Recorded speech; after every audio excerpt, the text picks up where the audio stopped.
What's up, everyone? Welcome back to this RWBY discussion. As always, I'm Connor. And with us, we've got Travis. Hey. And Mike. What's up?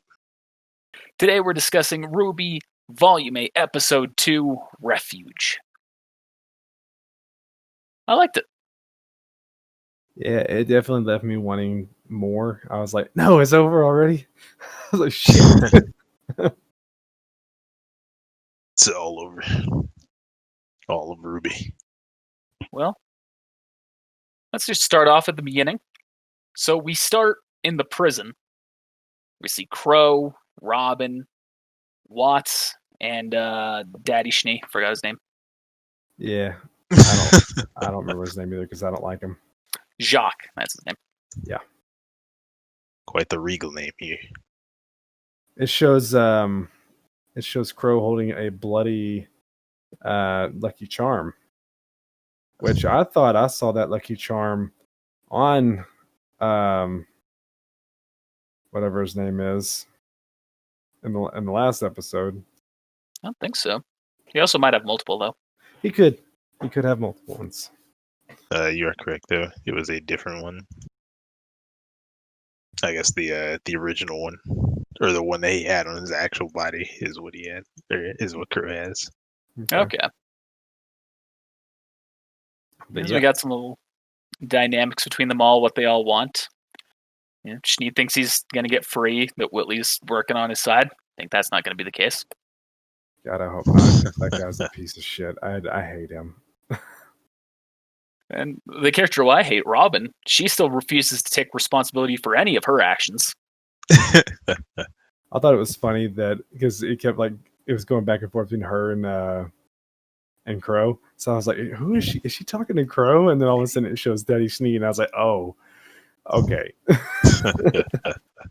Watts ends up getting taken out by some guards. He tries to talk back, and they beat him down for it.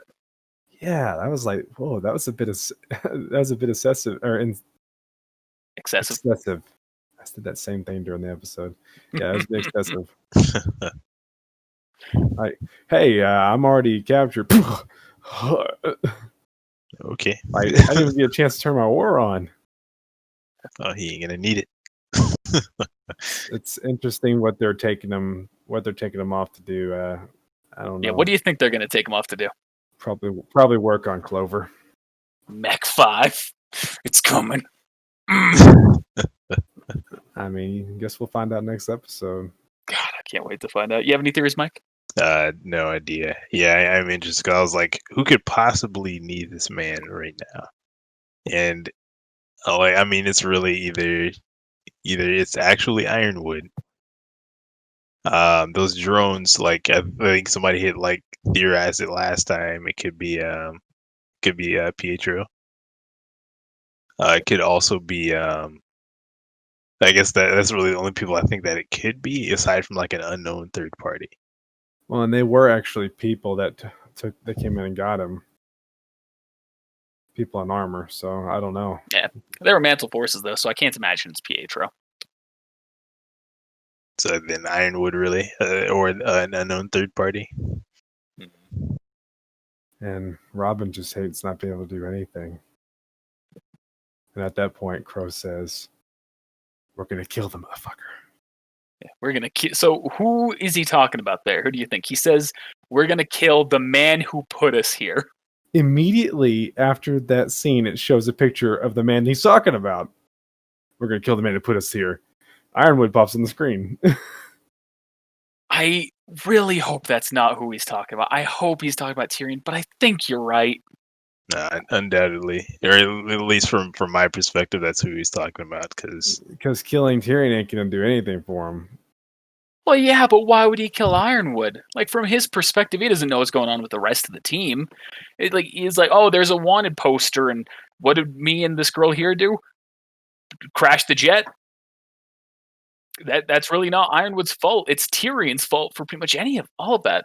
He wasn't aware of anything because I can't remember last season how much he was aware of at that point. I guess they did hear the broadcast of RWBY saying, Ironwood's abandoning Mantle. But he knows nothing involving the maid, and he knows nothing about the whereabouts of Team RWBY. He has no idea if they're safe or not. I feel like with him looking at the bloody clover, he has to be talking about Tyrion, but that cut makes it. I hope not. It makes it seem otherwise, doesn't it? Unless they're just trying to throw you. I mean, my logic was just he's the scarecrow, right? So like, is he just like going like the full route, or like just like reckless, like revenge? He just wants like to get revenge in some way. If he only had a brain, the biggest target is is his former friend.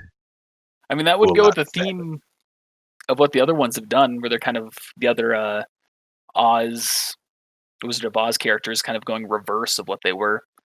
Ironheart lost his bravery. Lionheart lost his bravery. Ironwood is like lost his humanity, his heart. So I guess it fits that dynamic of Crow just losing any rational thought. But in the next scene, the person I consider best girl, which I'm going to go ahead and get that out right now. I don't even know what her name is, but she fucking comes in and takes that microphone and says, "Back the fuck up." That shit was great. Yeah. I don't entirely agree with her wording, but it's within character for her. And I like the moment. I like the scene. It's pretty much, come on, we're going to take care of you. Get over here. Yeah. She has the whole dynamic where it's like, come get in one place so we can protect you easier. But at the same time, that's also shooting fish in a barrel. Yeah. Also, announcing to your enemies, like, worst case scenario. This only just popped into my head. If the city does crash, because that's like what the fear is that if Salem gets the relic, that's going to cause Atlas to fall. They're in the crater now. Yeah. So that's going to fall on them. But are they aware of the relic and stuff? Did he tell them in the when he announced it, and they were like, "He's really doing it? Like, this is our goal." I guess he didn't mention specifically. I guess I'm gonna have to go back. I don't think he mentioned the relic. He mentioned the whole plan with Amity, and so that was they may not know. But wouldn't Ruby's team or Yang's team at this point let them know that's a bad idea? Maybe not thinking about that. They also might not know how the Staff of Creation works. I mean, we don't know how it works, but they did have Oscar, so I figured that'd be important information to share. I mean, you would think that'd be something that would be like on everyone's mind, but maybe that's not the case. Then we move ahead to Team Oscar, as I'm going to call it right now, where they get some gadgets from Pietro. They get the hover bikes. They get some cool little tools. The hard light wall. Okay, so was Oz or was like getting nauseous from the bike going up, down, upside down, or was he getting nauseous from Yang's hair? I'd say a little bit of A, a little bit of B. He's like Yang, no, and then they're just completely unnecessary. I know she's trying to have some fun, but I mean, there's some crap going on right now. You're not supposed to be having fun. Her personality is way too flip-floppy for me right now, in this episode in particular. Definitely. I thought you would like this part, though. I thought you were going to be like, "Oh, she's back. Old Yang's back." Well, I did like that part when she's back. I like that part. I hate the rest of her in this episode. The grav ammo, or the grav dust for the bikes is fucking awesome. Yeah. I love it. That's great. Mm-hmm. And then you fucking see John, like, he's like, "Oh, that was cool." And then all of a sudden, he's just so clumsy, but he's lovable. He just hits that little thing in the road. Oh, shit. It's so great. Oh, my God. And they're doing exactly what they set out to do. They're defending the people. The Ren's getting a little bit irritable. Yeah, he's shooting out cameras. I don't know what the point of shooting out the cameras is. I don't really know either. They've kind of covered that Ironwood can't send anyone down to hunt after them. Yeah, so I was trying to figure that out. Well, they've been shooting down, like the Abbey Huntresses were kind of shooting down drones as well. So I don't know if they're just like trying to keep their eyes off, just to help them move faster. But I have no idea. Like you said, like they said martial law, or they can't like arrest anyone or anything like that. So they said they're not going to send anyone down to arrest, and they're not. I mean, the only thing that's down there are I guess there are robots down there. They have shown a few of them throughout the city. So that could be. But I think those are like leftovers. I mean, maybe that might be why. It still just feels weird to me. I had an issue with it with the first episode too. And when they were driving under that, there was a little bridge area where they drove under, and you see that Grim sitting there, and you're like, "Oh, okay." Yeah, Is that a Grim? just watching them. It's just chilling.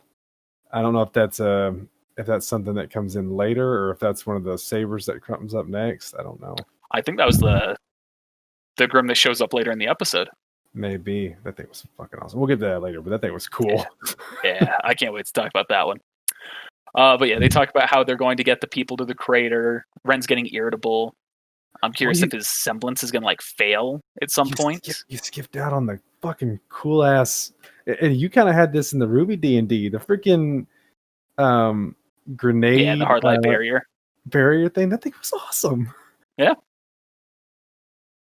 Stopped them in their tracks. They couldn't get by it because they're stupid.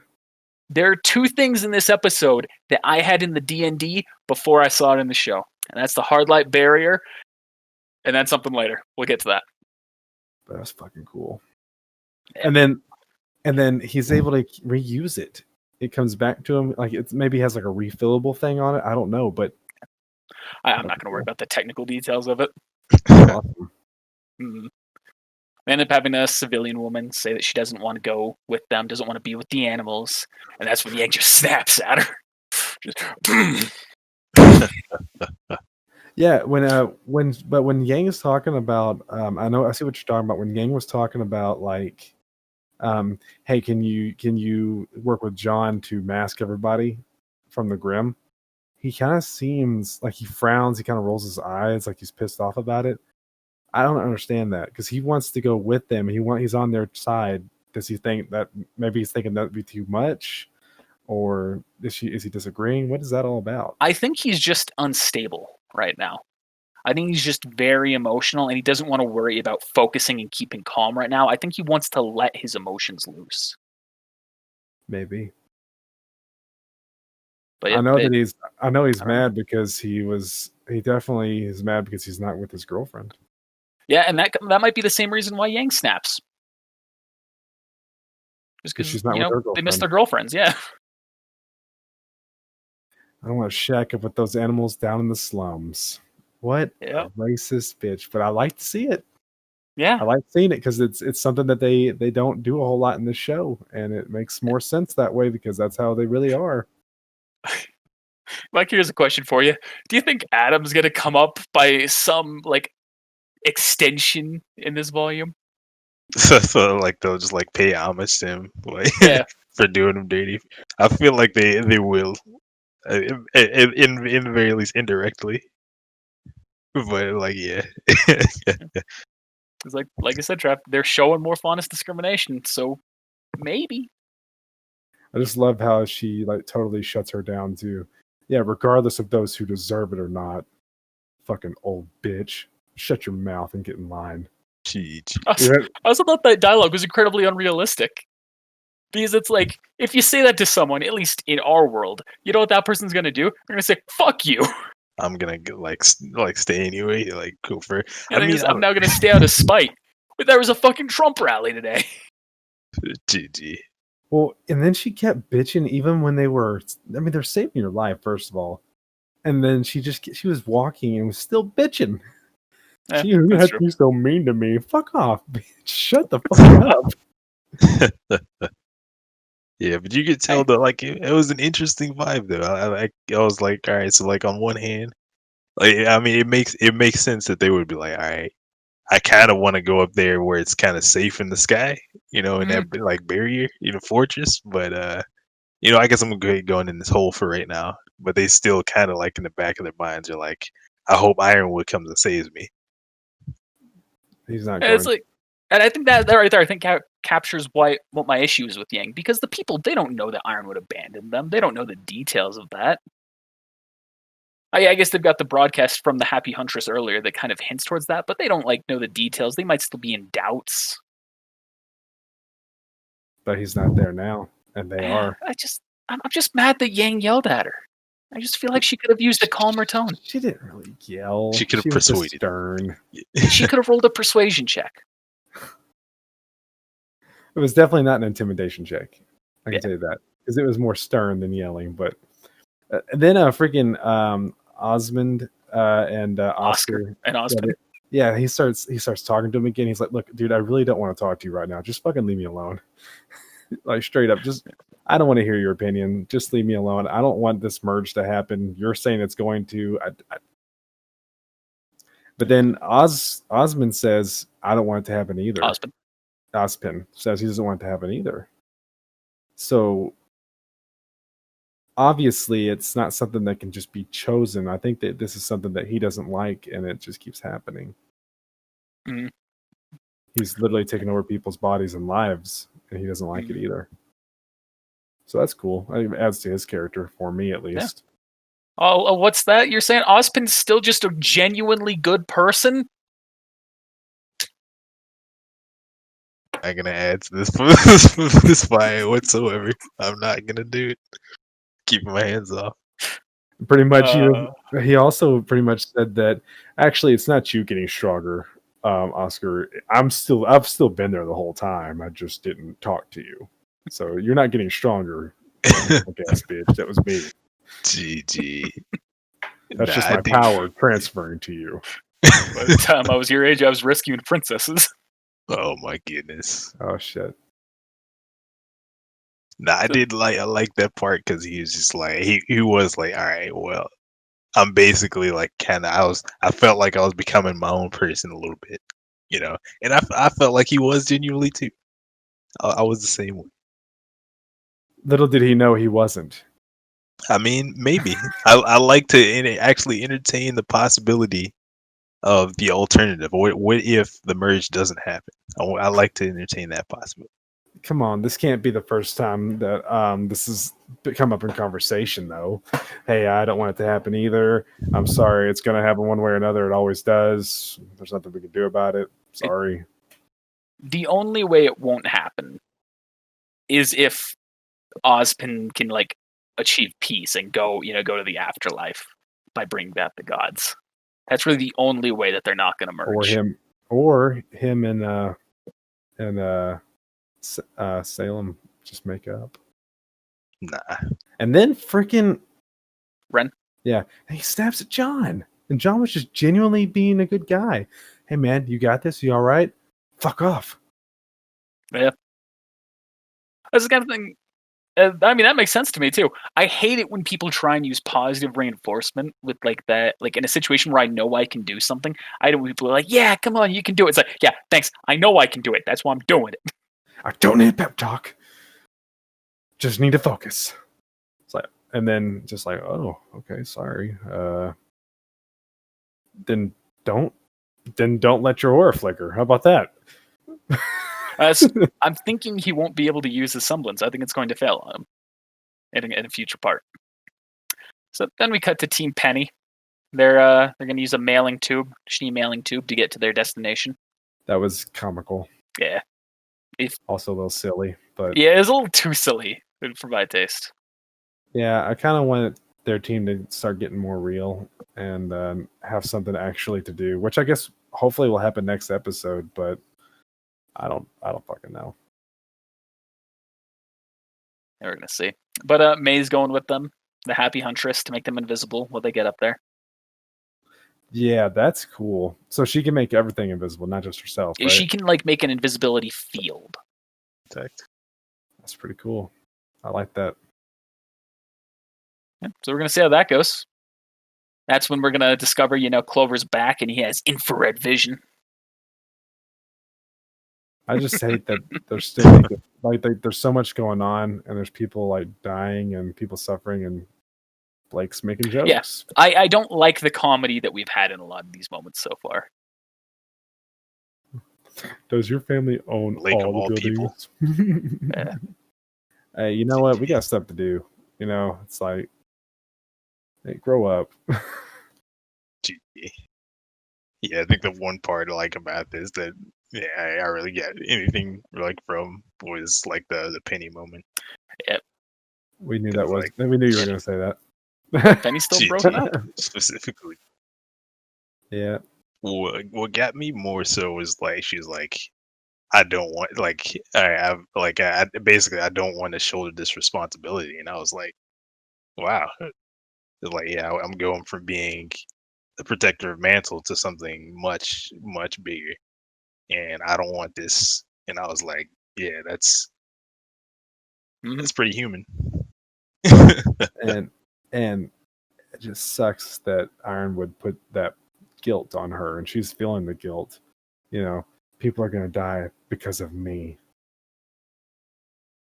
It's not because of her, obviously, but I mean, kind of could have hurt just a little bit. Yeah, she Why? is like the maiden She now, has- so like with great power comes a She great is the exact same responsibility. argument I've been having. The whole thing conflict between me and Zach. shut up. She Uncle has Ben. the power to Yeah, save essentially. Atlas right now. All she has to do is fly up to the city, activate the relic, go up high. Sacrificing the world in that play, the rest of the world. So I understand the disagreements with it.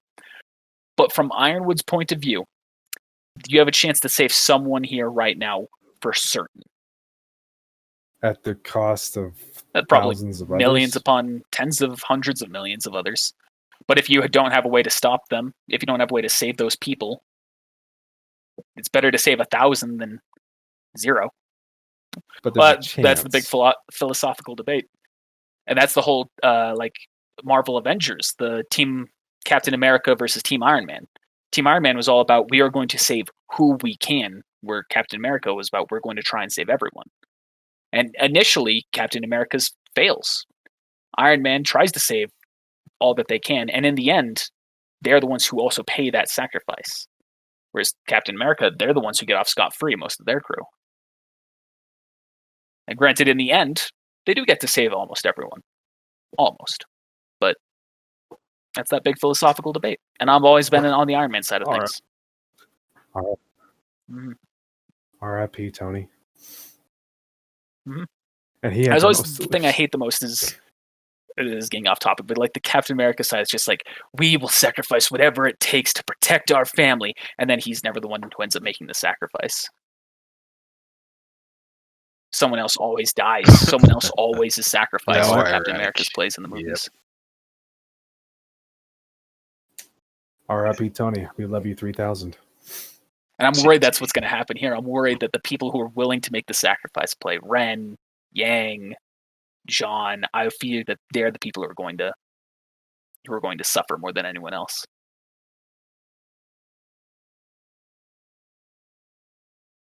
Well, we'll see. But anyway, we skip ahead. Weiss has sucked up the tube. Ha ha ha. I was so mad at that part. I was like, so like we just talked about, you go into military installation. This person has stealth. We can do this regular way. No, you go ahead and hit him. Yeah. But I don't like the slapstick style comedy. There's way you can make comedy work really well in dark moments. It's like one of the few things that the final season of Game of Thrones really fucking nailed. Is they timed their comedy really well. I don't know. Maybe I'm hoping the show will be darker than it truly will be. Maybe that's my issue. But moving on, we cut back to Team Oscar. Yang snaps at the Happy Huntresses. Again, just snapping. She's a snapping turtle. Yeah, see, that's happening a lot with everybody. They should have called this episode The Snap, not Refuge. Because that's happening a lot. It's the whole thing about Team. Well, as you can see, we're doing just fine. You guys did just fine without your team. Yeah, we did. Calm down. That's what I just said. So fights and disagreements are breaking out with the people who are around, and they just cover the topic that negativity is rising, likely to draw in more Grimm, touching back on the whole fish in a barrel fear that I have. So we're just going to kind of skip ahead. There's not too much that's really important that goes on in this part until they overhear that a Grimm attack is happening nearby, and they go to check it out. We see another new gadget, like a little propulsion system that launches the Grimm up. And then freaking John actually looks fucking cool for a second. Stands up on the bike, rides it in somehow, moving it forward with the shield up and slices it. and then does some kind of oh and falls back down, which plays back into his character, lovable goofball, but And that was a little touch of comedy that I who liked. takes care of business. This kind of thing where it wasn't like at the expense of the moment. It was like everything's calmed down now. You know, the adrenaline's leaving. You're just happy, and so you know, dumb little goofy stuff. And you can tell they're tired. They were like, "Oh, cool, we're done with this situation." Then they're like, "Oh, wait, we have more shit going on." That's when the fucking episode gets really good. A bunch of Grimm come up to attack, and then they stop, and they run away. And everyone's surprised, like, Grimm don't run. And then they get attacked. Yeah, that was Grimm. We're told to leave. They said, "Get that other thing said, get out of here, go do something else. I'm doing something." I think this Grimm's official name is the Hound. Dude, fucking awesome. I mean, like, I was like in the react. I'm like, oh look, it's an alpha. That's no alpha. That's a boss level Grimm. Yeah, I was like, oh, I'm so happy to see this Grimm. It's evolving.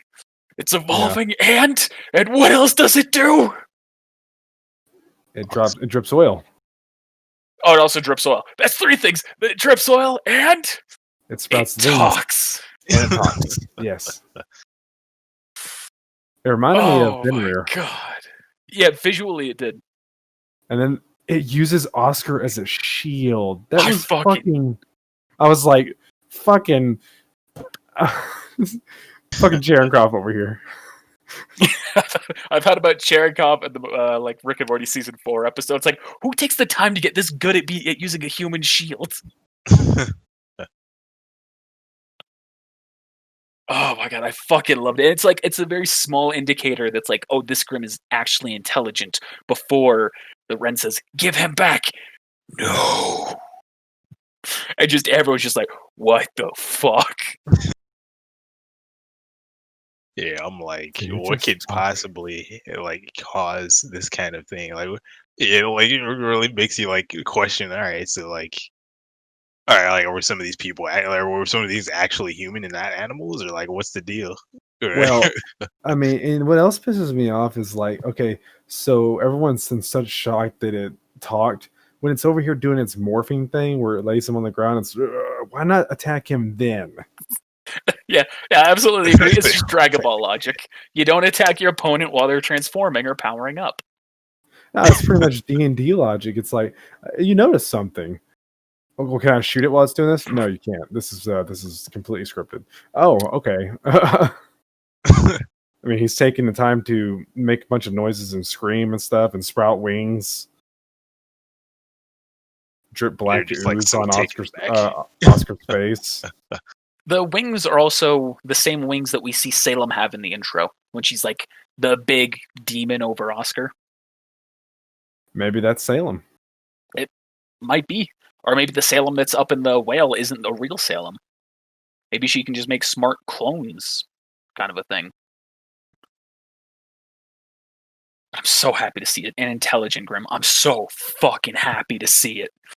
Oh my god, I'm happy. It was definitely the coolest part of this episode. And that's the part where I was like, no, it's over. Because literally you're looking up, just going, this thing is getting away with him. And then end. Cut to black. Done. Just the shock on them the whole time. I loved it. I fucking loved it. I had goosebumps throughout the whole scene. It said no, and then you're like, it's spreading wings. I'm just gonna watch it spread its wings. Shoot the damn thing. You're all, I guess, just like too shocked. God, I love that Grimm. New best Grimm. Yes. So here's a question I need to get out of the way right here. So that Grimm spoke. Yeah. Does it count as a boy? I mean, because if so, that's my best boy. It's gender neutral, so it can be either best boy or best girl. I like that logic. It's a Grimm. Or it can be both if you want. I'd give that episode. I think it was just as good as the last episode. I'd probably give it about an 8 out of 10. Yeah, eight's about fair. I'll agree. It was interesting, but The not a Grim 10 at out of the 10. end. Yeah, the Grim at the end's what made it an 8 for me. I'd say like before the Grim, it would have been like a 5 or a 6. Yeah. But then that Grim upped it so fucking good. Yeah, it was cool.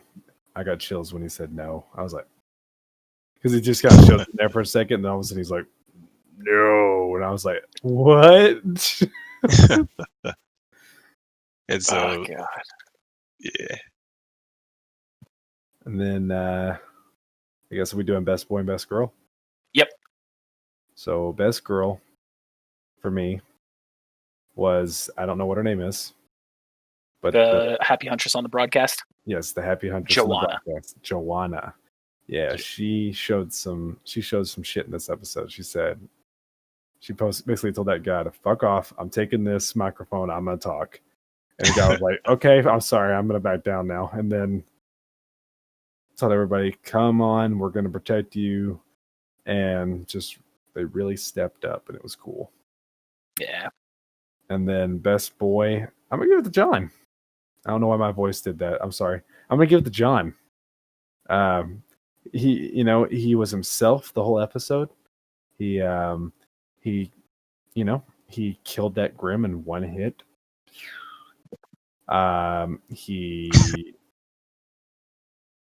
It's just that he's always himself. He never loses touch of himself at all. I like that. Like That's a good way to put it. Ren has kind of lost himself a little bit. I don't know what's going to happen with him. John is like, hey, it's still me. Stuff's happening. I'm dealing with it. All right, fair enough. How about you, Mike? Best girl, so is gonna be Fiona, I think is her name. The She's, Lamb running the Happy Huntress. operations. Oh yeah, she's cute. Yeah, as far as like the most work, I guess not like in like on the main screen in the camera, but like she's running like the entire operations basically. Yeah. As far as like the communication network, basically getting making sure everything is running. So I think she put in a decent amount of work. As far as best boy, if we're still counting that Grim, that's best boy. So if not though, then there wasn't really any boys that did like a lot of work except for really like Ren and John. Ren, John, and Oscar was really it. Yeah, Oscar a little bit, but yeah. I guess you could argue Jacques. Jacques was a pretty good guy this time. As far as guys go, the guys of the boys of the show. And I don't mean to interrupt here, but like, who did anybody else get kind of disappointed with how Oscar just kind of like just got slapped around and didn't put up any fight at all? Yeah, like he's kicking. I was like, I think I did this in my right. I'm just like, you have magic, use it. Do something, man. He's literally just like scooting back on the ice, like falling over. Like, do something. Yeah, only thing I've seen you falling from 1,000 feet up and then just like and land. Like, what is this? So he was caught by surprise. Okay, I still feel like the kicking was awkward. The kicking was slightly awkward, but even if he doesn't use the magic, like he can just grab his weapon. It's a staff that holds time. He can at least use it as a bat. Do something besides kick at him and try to push away from him, because it's a Grim. He's going to jump your ass in a second. So as for mine, Mike, we have the exact same listings. I'm absolutely putting the Grim, the Hound, as my best boy. Don't care about the rules. Changing them here. Yeah, you can do it. It's from this point on, you can put Grim as either of the slots for best boy or best girl if you don't feel like anyone else was better. And for the girl, Fiona. I liked her. She was one of the few faunists that like I first saw, and I was just like, that's cute in the last volume. And then this time she's like, still cute. Plus, I think your semblance is cool too. Yeah, Pocket Dimension. Pocket Dimension. Thanks for watching, everybody. We'll see you next time. If you enjoyed this video-less version more than the video version, let us know, and maybe we'll just start doing that. It's easier for us. Well, thank you for watching. Remember to hit that like button if you want to see more content like this. And if you want to see what the rest of our channel has to offer, be sure to subscribe. Looking for any ways to support us? Well, we currently aren't monetizable through YouTube. We do have a Patreon and even a merch store, so be sure to check those out. All of the links to these things are right in the description down below. And last but not least, we'll see you next time.